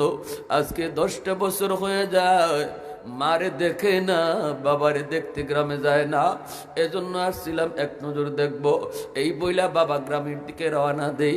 মা দাঁড়ায় দাঁড়ায় স্বামীর অপেক্ষায় রইছে, কখন স্বামী আসবে। দেখা মাত্রই দৌড়ে যে জড়ায় ধরছে, কই স্বামী গো একটু কও না, কেমন দেখে আসছো, কেমন একটু দেখে আসছো কও। বাবা তো কথা বলতে পারে না, টুট কাঁপতেছে, মুখ কাঁপতেছে, চোখ থেকে দর দর করে পানি পড়ে। মায় জিজ্ঞেস করে স্বামী গো কও না, কও না, কাঁদো কেন, আমার সন্তানের কি হয়েছে। তখনই বাবা কাঁদের কই বিবি গো তোমার সন্তান মস্ত বড় অফিসার, বাবার সাথে দেখা করার টাইম নাই। মা অসুস্থ হয়ে গেল, অসুস্থ বিছানায় পড়ে গেল। আর বাবা কুমিল্লা শহরে রিক্সা চালায়া চালায়া স্ত্রীর জন্য রেগুলার ওষুধ নিয়ে আসে। আবার তাদের দিন শুরু হলো। কলিজারের ভিতরে ব্যথা পাইছে মা, বাবাও ব্যথা পাইছে, কিন্তু বদদুয়া দিল না। আল্লাহর কাছে আরো দোয়া করলো, আল্লাহ সই বুঝ দিও, কারণ 3 ব্যক্তির দোয়া বদদুয়া আল্লাহর কাছে সরাসরি কবুল হয়ে যায়। সালাসাতুন দাওয়াতুম মুস্তাজাবাতুন লা শাক্কা ফিহ, দাওয়াতুল মাজলুম ওয়া দাওয়াতুল মুসাফির ওয়া দাওয়াতুল ওয়ালিদ আলা ওয়ালাদিহি। নবী বলেন 3 ব্যক্তির দোয়া বদদুয়া আল্লাহর কাছে সরাসরি কবুল। এক হলো মজলুমের দোয়া, দ্বিতীয় মুসাফিরের দোয়া বদদুয়া, 3 নম্বর হলো বাপ মার দোয়া বদদুয়া আল্লাহর কাছে সরাসরি কবুল। কোন সন্তানের জন্য যদি বাপ মা দিল থেকে দোয়া করে, এই দোয়াটাও আল্লাহর কাছে ডাইরেক্ট কবুল। কোন সন্তানের জন্য যদি বাপ মার দিল থেকে বদদুয়া আসে, এই বদদুয়াটাও আল্লাহর দরবারে সরাসরি কবুল হয়ে যায়। এজন্য ভাইরা মনে রাখবারে যুবক, আল্লাহর নবী এই হাদিস শরীফের ভিতরে বাপ মার দোয়ার গ্যারান্টি দিয়েছেন। মুহাদ্দিসিনে কেরাম ব্যাখ্যায় লিখেন, আব্দুল কাদের জিলানী, মঈনুদ্দিন চিশতির মতো হাজারো আব্দুল কাদের জিলানী তোমার করে দাওয়াত খাওয়ায়া যদি তুমি দোয়া করাও, তাদের দোয়া কবুল হবে কি হবে না গ্যারান্টি নাই, কিন্তু মা যদি হাত উঠায়, বাবা যদি হাত উঠায়, এই দোয়া কবুল হবে গ্যারান্টি আছে।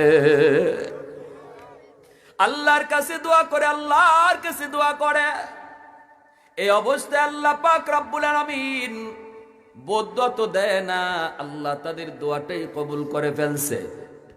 বেশ পরে রমজান মাস জুম্মার দিন ওই যুবক জুম্মার নামাজ পড়ার জন্য মসজিদে ঢুকছে। গুলশান আজাদ মসজিদ, এখনো গুলশান আজাদ মসজিদে জুম্মার নামাজ পড়ান যাত্রাবাড়ির হযরত মাহমুদুল হাসান দামাত বারকাতুহুম। জুম্মা তিনি মাঝে মাঝে এই মসজিদে পড়ান। ওই দিন জুম্মার নামাজটা আল্লাহর ওলি তিনি পড়াইতেছেন। আর ওই জুম্মার নামাজে যুবক নামাজ পড়ার জন্য মসজিদে ঢুকছে। রমজান মাস জুম্মার নামাজ পড়বে। ওই মিম্বরে বইসা আল্লাহর ওলি ওই দিন মা বাবার কদর নিয়ে বয়ান করেন রে যুবক। আল্লাহর ওলিদের অল্প কথা, অল্প অল্প কথা, প্রতিটা কথা দিলের মধ্যে যাইয়া আসর করে। প্রতিটা কথা যুবকের দিলের ভিতরে তীরের মতো যা লাগতেছে, তীরের মতো। কারণ আমার আল্লাহ সাফ সাফ জানায় দিছেন, বন্ধু তুমি জানায় দাও, রেদার রাব্বি ফি রেদাল ওয়ালিদাইন ওয়া সাকাতুর রাব্বি ফি সাকাতিল ওয়ালিদাইন। মা বাবা যদি রাজি থাকে আমি আল্লাহ তার উপরে রাজি, বাপ মা যদি রাজি না থাকে আল্লাহ তার উপরে নারাজ। নামাজ পড়েও রাজি করানো যাবে না, হজ কইরাও রাজি করানো যাবে না, লক্ষ লক্ষ টাকা মসজিদ মাদ্রাসায় দান কইরাও আল্লাহকে রাজি করানো যাবে না যদি মা রাজি না থাকে, যদি বাবা রাজি না থাকে। আর যদি তুমি কোনো কথা কইয়া, কোনো আচরণ কইরা, কোনো একটা ভালো ব্যবহার দেখায়া মার দিলটা খুশ করতে পারো, বাবার দিল খুশ করতে পারো, আল্লাহ নবী কয় সাথে সাথে আরশের মালিক তোমার উপরে খুশি। জুম্মার নামাজটা পড়তেছে, এই অবস্থায় প্রতিটা কথা দিলের ভিতরে আইসা বাঁধলো। যুবক নামাজের ভিতরে কান্না শুরু করে দিল, নিজের ভুল বুঝতে পারলো। হায় রে, আমি কত বড় অন্যায় করেছি, আমার জীবনের নামাজ লইয়া কি হবে? কিয়ামতের ময়দানে ওই সন্তান আল্লাহর কাছে তার নামাজ লইয়া পার পাবে না, হজ লইয়াও পার পাবে না। যদি তার বিরুদ্ধে মা বাবার কোনো মামলা থাকে, মারে বাদ দেয় না, বাবারে বাদ দেয় না, আলোক করে দিছে। এইবার সে যত বড় হাজি হোক, যত বড় নামাজি হোক, বাপ মার মামলা যে সন্তানের উপরে, আল্লাহর আদালতে তার কোনো মাফ নাই, আল্লাহর আদালতে সে কোনো মাফ পাবে না। যুবক সেজদায় পুরা পুরা কান্দে আর কয়, আল্লাহ আমারে তুমি একটু সুযোগ দিবানি, একটু মার কাছে মাফ চাওয়ার। কারণ বাপ মায় যদি মাফ না দেয় আল্লাহ তারে মাফ দিবে না। সুবহানাল্লাহ, জোরে কন্যা।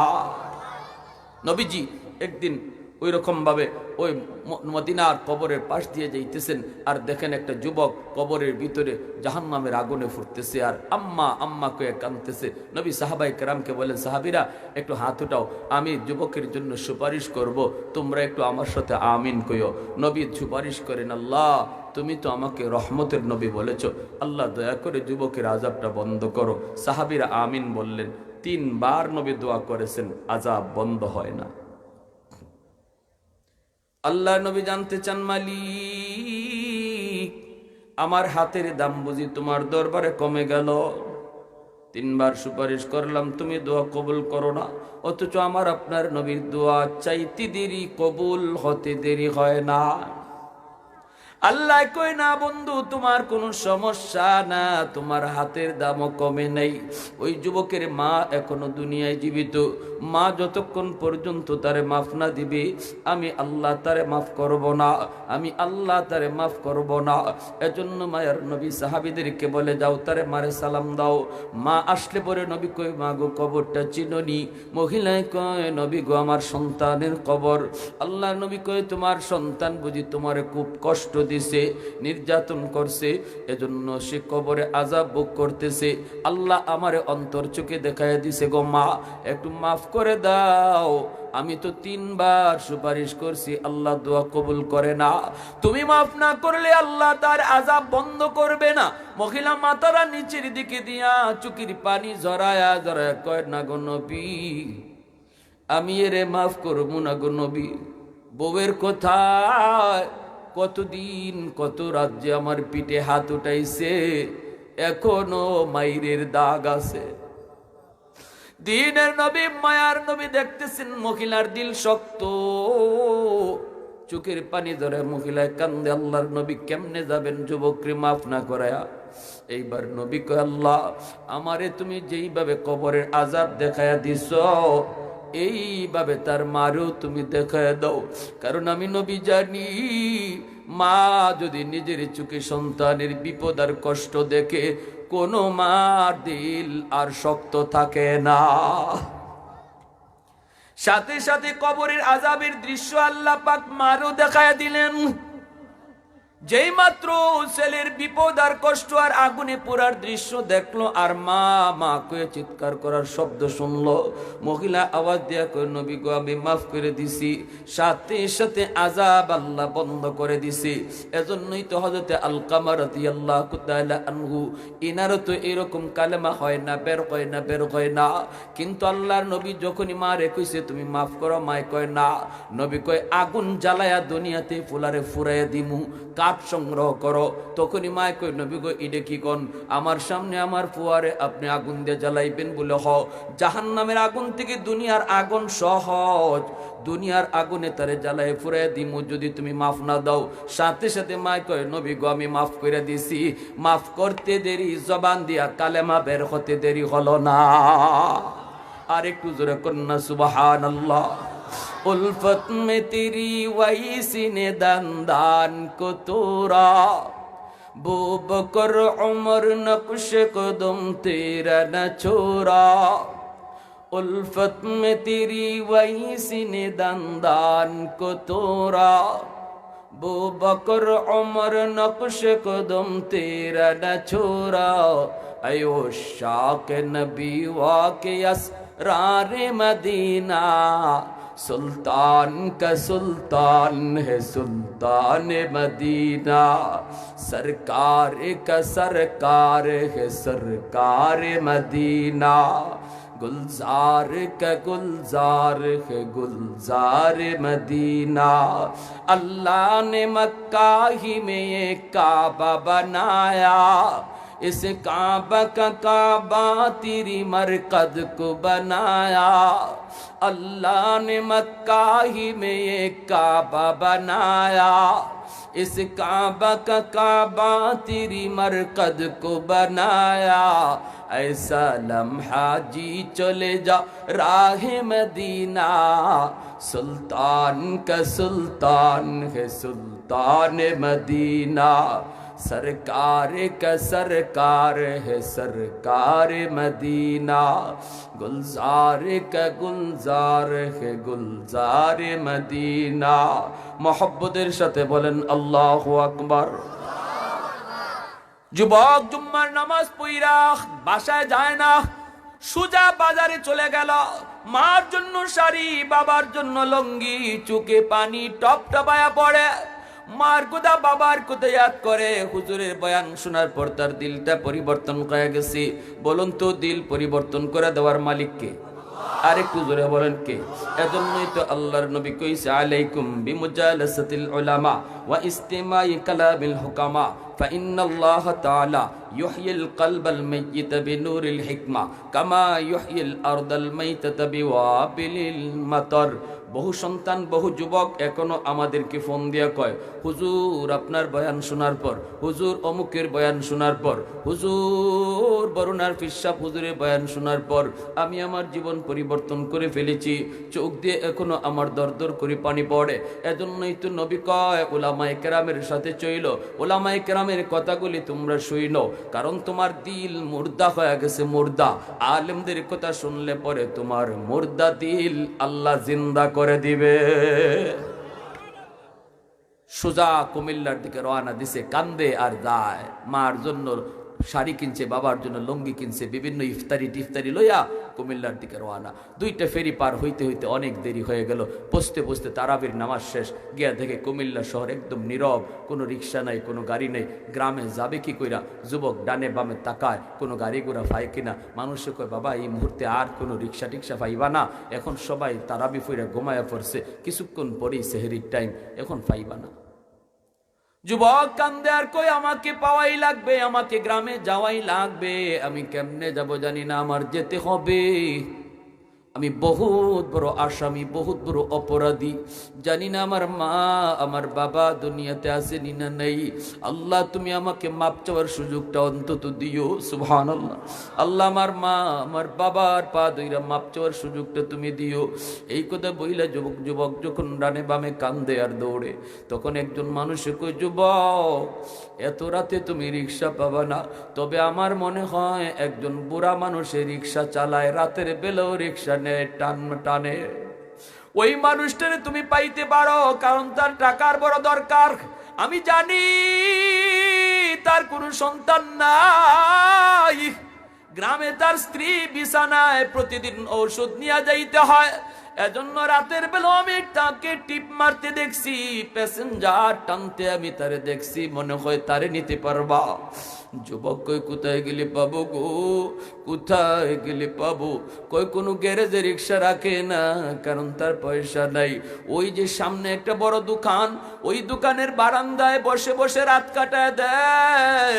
রিক্সাটা রাস্তায় দাঁড়ানো থাকে, যায় তুমি দেখো, থাকলে থাকতেও পারে। এই বইলা দিছি আর যুবক যাইতেছি খুঁজতে খুঁজতে, যায় দেখে ঠিকই একটা রিক্সা দাঁড়ানো, আর দোকানের বারান্দার মধ্যে একজন বুড়া মানুষ বইয়ে রয়েছে। প্রচন্ড শীতের বাতাস, কনকনে শীতের বাতাসে পুরা মানুষটা কাঁপতেছে। মাফলার দিয়ে মুখটা পেঁচায় রাখছে, ঠান্ডাটা একটু কম লাগার জন্য। এজন্য চেহারা দেখা যায় না, মুখ পেঁচানো, চেহারা দেখা যায় না। ছেলে গেছে, যায় কইতেছে, চাচা অমুক গ্রামে যাইবেননি।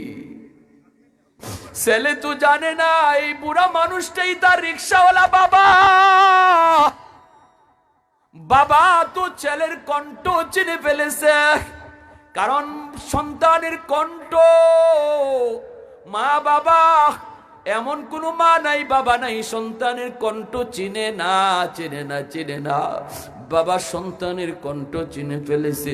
বাবা মাথাটা আর তুলে নাই, মাথাটা নিচের দিকে রেখে কয়, হ বাবা আমি যাব। ছেলে কয়, তোমাকে কত ভাড়া দেওয়া লাগবে চাচা? বাবা চোখের পানিটা মুছতেছে আড়ালে, আর মনে মনে ভাবতেছে, বাজান রে, জীবনে কতবার তোমার রিক্সায় তুলছি বাজার, একদিনও বাবা কোনোদিন ভাড়া নিলাম না। আজকে বুঝি বাবারে ভাড়া দিতে চাও? বাবা মাথার নিচের দিকে দিয়া কয়, বাজান জীবনে কত মানুষের কাছ থেকে ভাড়া নিলাম, আবার কত মানুষের কাছ থেকে ভাড়া নিলামও না। আজ আমি তোমার কাছ থেকে ভাড়া নিমু না। পৃথিবীতে মায়ের মতো আপন কেউ হবে না,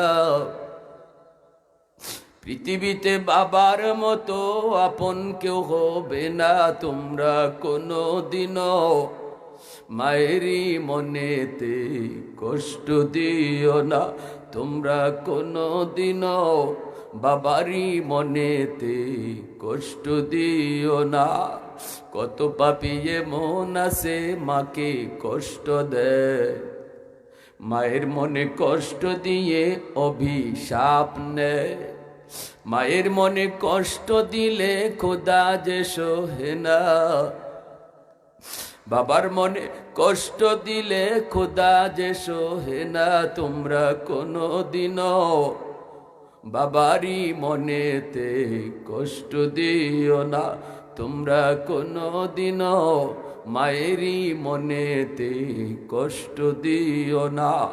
10 মাস 10 দিন গর্ভে রেখে মা জননী কত কষ্ট সহ্য করে এই জননী, সে কথা কি বন্ধু তোমার মনেতে পড়ে না?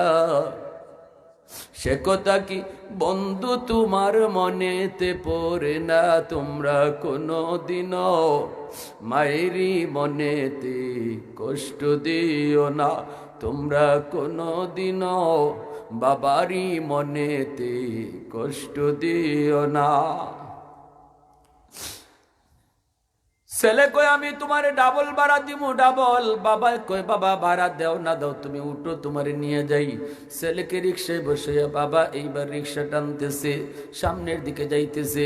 বাবাও কান্দে আড়ালে, ছেলেও সিটে বইসে কান্দে, কারণ আল্লাহ তো তার দিল পরিবর্তন করে দিছে। বাপ মা তো কোনোদিন বদদুয়া দেয় নাই, দোয়া করছে। আর এইদিকে আল্লাহর একজন ওলির কথার উসিলায় তার দিল পরিবর্তন করে দিছে কে? আর একটু জোরে বলেন না কে? এই যুবক, কার কলিজা আঘাত দিয়া তুমি কারে খুশি করো? পিসাবরে খুশি করলে অসুবিধা নাই, সওয়াবের কাম। কিন্তু পীর সাহেব খুশি হলে আল্লাহ খুশি, হাদিস পাই নাই। শ্বশুর শাশুড়ির খুশি রাখো, সওয়াবের কাম, অসুবিধা নাই। কিন্তু শ্বশুর শাশুড়ি খুশি হলে আল্লাহ খুশি হাদিস পাই না। মা বাবা খুশি থাকলে আল্লাহ খুশি। অতএব কারে তুমি কষ্ট দিয়া কারে খুশি করো, একটু নিজের বুঝাও রে যুবক। এ যুবক একটু শোনো শোনো, এইবার কি হইছে? ওই যুবক যেই যুবক মারে বাবারে খুশি রেখে চলবে, হাকিমুল উম্মত তানভী রাহমাতুল্লাহ কি আলাইহি লিখছেন, প্রথম ফায়দা হলো তার হায়াতের ভিতরে আল্লাহ বরকত বাড়ায় দিবে। হায়াতের ভিতরে আল্লাহ বরকত বাড়ায় দিবে। বিপদ তার উপরে পড়ার কথা, আল্লাহ বিপদ দূর করে দিবে যদি তার মা বাবার দোয়া থাকে। 2 নম্বর হলো আল্লাহ তার রিজিকের ভিতরে বরকত বাড়াইয়া দিবে। অল্প দোকানদারি করে, ছোট্ট দোকানদারি করে, এরপরও যদি মা বাবা তাদের প্রতি তার ভালোবাসা থাকে, বাপ মা সেবা করে, বাপ মা যদি দিল থেকে সন্তানকে দোয়া করে, অল্প ব্যবসার ভিতরে আল্লাহ তার রিজিকে বরকত বাড়াইয়া দিবে। সুবহানাল্লাহ জোরে কোন। এজন্য বাপ মা হলো তোমার জীবনের পাওয়ার হাউস, মা বাবা হলো তোমার জীবনের পাওয়ার হাউস। এই যে লাইট লাগাইছো, বাতি জ্বলবে না যদি পাওয়ার হাউস থেকে তুমি লাইন ওকে না করো। তোমার আমার জীবনে আল্লাহ কিছু বাতি লাগায়া দিছে, জ্বালায়া দেয় নেই। এই জ্বালানোর দায়িত্ব হলো তোমার আমার। বাপ মা থেকে, পাওয়ার হাউস থেকে জীবনের লাইন যদি ওকে করো, আল্লাহ লাগানো বাতি জ্বলে উঠবে। সুবহানাল্লাহ জোরে বলো। জীবনের বাতি জ্বালায় দিবে কে? আল্লাহ জ্বালায় দিবে। আল্লাহ লেখাপড়ায় বরকত বাড়ায় দিবে, ব্যবসা বাণিজ্যে বরকত বাড়ায় দিবে, চাকুরিতে আল্লাহ প্রমোশন দিয়া দিবে, প্রবাসে যেতে যাও আল্লাহ সহজ করে দিবে, সামনের জীবনের জিন্দেগির পথগুলো আল্লাহ সহজ করে দিবে। যদি মা বাবার পিছনে দোয়া থাকে, আর যদি বাপ মার কলিজায় ব্যথা দেও, আর যদি তারা বদদুয়া দেয়, কলিজায় যদি বাপ মা ব্যথা লইয়া রাত কাটায়, দিন কাটায়, 1 নাম্বার তোমার ক্ষতি, আল্লাহ তোমার হায়াতের বরকত কেড়ে নিবে। বিপদ তোমার উপরে আওয়ার কথা না, কিন্তু বিপদ তোমার উপরে পড়ব। অ্যাক্সিডেন্ট তোমার হওয়ার কথা না, অ্যাক্সিডেন্টে তুমি পড়বা। এটা হলো তোমার দুনিয়ার 1 নম্বর নগদ ক্ষতি। 2 নম্বর ক্ষতি হলো তোমার রিজিকের বরকত আল্লাহ কেড়ে নিবে। দেখতে তুমি অনেক কিছুই দেখতেছো, ধরতে কিছু পাবা না, কারণ পাওয়ার হাউস থেকে লাইন কাটা। এই লাইন কাটা থাকার কারণে বাতি আছে জ্বলে না। জীবনের বাতি যদি জ্বালাইতে চাও, বাপ মারে তুমি কষ্ট দিও না, মা বাবারে কষ্ট দিও না। যুবক যখন রিক্সায় বইসে কান্দি, আর বাবা রিক্সা চালায় কান্দি, তখনই বাবা চিন্তায় পড়ে গেল, আমার সন্তান এতদিন পরে বাড়িতে আইতেছে কেন, কাঁদে বা কেন? ছেলের বাবা রিক্সা চালায়, আর জিগায় বাবারি তুমি ওই গ্রামে কেন যাবা? কই এটা আমার গ্রাম। কও কি তোমাকে এই গ্রামে তো কোনোদিন দেখি নাই। কই আমার গ্রামে আমার আব্বা থাকেন, আমার আম্মা থাকেন, আমি বহুত বড় অপরাধী, আমি আমার মার কাছে বাবার কাছে মাপ চাইতে যাইতেছি, আমি বহুত বড় ভুল করে ফেলেছি, অন্যায় করে ফেলেছি। যখন এই কথা কইছে, তখনই বাবার দিলটা খুশ হয়ে গেছে। বাবা কয়, আল্লাহ আমাদের ডাক বুঝি তুমি কবুল করছো। রিক্সা থেকে নাইমা বাবা মুখের মাফলারটা সরায় কয়, বাবা দেখো তো বুড়া মানুষটারে চিনোনি। ছেলে রিক্সা থেকে লাভ দিয়া নাইমা বাবার পা জড়ায় ধইরা কান্না শুরু করে দেই রে যুবক। বাবা কান্দে, ছেলেও কান্দে। দৌড়ে বাড়িতে যাই আম্মা কয়ে ডাক দিছে, অসুস্থ মা বিছানা থেকে সুস্থ হয়ে গেছে। এজন্য বলি আল্লাহর নবী, রহমতের নবী কয়, সাবধান। আমি নবী মারে বুঝবার আগে হারিয়ে গেছি, বাবা পাই নাই। বাবা ডাকে কত মজা, আমি নবী তা জানিও না। অতে বাপ মা যারা পাইছো, বাপ মার কদর কইরো। মা বাবা যারা পাইছো, কদর কইরো, কোনোদিন বেয়াদবি কইরো না। বাপ মা সন্তানের ভালো চায়, খারাপ চায় না। রাতের বেলা যদি কোনো সন্তান বাপ মারে খুশি করে ঘুমায়, নবী এক হাদিস শরীফে বলেন, মান আসবাহা মুতিআন লিল্লাহি ফি ওয়ালিদাইহি আসবাহা লাহু বাবান মাফতুহান মিনাল জান্নাহ। রাতের বেলা ঘুমাইছে মারে বাবারে খুশি কইরা, সকাল হতেই আল্লাহ তার জন্য জান্নাতের 2টা দরজা খুলে দেয়। আর যদি রাত্রেবেলা বাপ মারে কষ্ট দিয়ে কোনো সন্তান ঘুমায়, সকাল হইতে তার জন্য জাহান্নামের দরজা খোলা হয়। আজকে রাতটা মা বাবার একটু খুশ করে ঘুমাইতাম। কেমনে? একালি কমলা লইয়া বাজার থেকে ছেলের হাতে না দিয়া, বউর হাতে না দিয়া, মার হাতে দিলেই দেখবে মা খুশি হয়ে গেছে। মশারিটা আজকে নিজের বউরে দিয়া না টানাইয়া আমি নিজে যদি মার মশারিটা টানাই দিই, বাবার মশারিটা টানা দিই, বাবার বিছনাটা করে দিই, দেখবা বাবার দিল খুশ হয়ে গেছে। নবী কয় সাথে সাথে আরশের মালিক তোমার উপরে খুশি হয়ে গেছে। এই রাত যদি তোমার মরণ হয়, আল্লাহ তোমাকে নিশ্চিত জান্নাতে ঢুকাইয়া দিবে। আজ রাত আমাদের আম্মা আব্বা যাদের জীবিত, তাদেরকে খুশ কইরা ঘুমানোর ইচ্ছা কোন কোন সন্তানের আছে? একটু হাত উঠে আল্লাহকে দেখো। আল্লাহ তুমি প্রতিটা হাতকে কবুল করো। আর আমাদের আম্মা আব্বা যাদের নাই, আল্লাহ আমাদের আম্মা আব্বার কবরখানাকে জান্নাতের বাগিচা বানায় দিও। আমিন। ওয়া আখির দাওয়ানা আনিল হামদুলিল্লাহি রাব্বিল আলামিন। যাবেন না কেউ, আজকের রাতটাকে আমরা গনিমত মনে করি। অনেক বড়, অনেক দামি মানুষ শেষে বয়ান করবেন। এরপরে জাফর আহমদ সিরাজি সাহেব আছেন, আরও বক্তারা আছেন। কেউ যাবেন না, মনোযোগ দিয়ে আমরা কথাগুলো শুনি। এক এক ফুলের এক এক গ্রান, এক একজনের কথায় এক এক আসর। আমরা সবাই মনোযোগ দিয়ে শুনবো ইনশাআল্লাহ। পরিশেষে আমার মারুফ ভাই, ওনার মাধ্যমে আপনাদের দাওয়াতে আসা। মারুফ ভাই আপনাদের এলাকারই সন্তান। আলহামদুলিল্লাহ, এই সংগঠন যে দারুন নাজাত সংগঠন, এই সংগঠনকে আল্লাহ কবুল করেন। আলহামদুলিল্লাহ, আলহামদুলিল্লাহি রব্বিল আলামিন। আল্লাহ আমাদের আব্বা আম্মারে মাফ করো। আল্লাহ এই এলাকার সকল মুর্দেগান রে মাফ করো।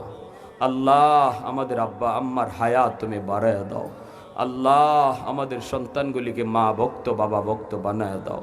আল্লাহ যারা অসুস্থ আছে সুস্থ করে দাও। আমার মা বোনদেরকে মাফ করে দাও। আল্লাহ যে সকল সন্তানরা বুঝে না, আল্লাহ তুমি তাদেরকে সহি বুঝ দাও। প্রবাসী ভাইদেরকে নিরাপদে রাখো। এই সংগঠনকে আল্লাহ তুমি কবুল করো। যুবক গলিরে মা ভক্ত বাবা ভক্ত নামাজি দিনদার আল্লাহ ওয়ালা বোন বানাও। ওয়াসাল্লাল্লাহু তাআলা আলা খাইরি খালকিহি মুহাম্মদ ওয়া আলা আলিহি ওয়া আসহাবিহি আজমাইন। আমিন বিরহমাতিকা ইয়া আরহামার রাহিমিন।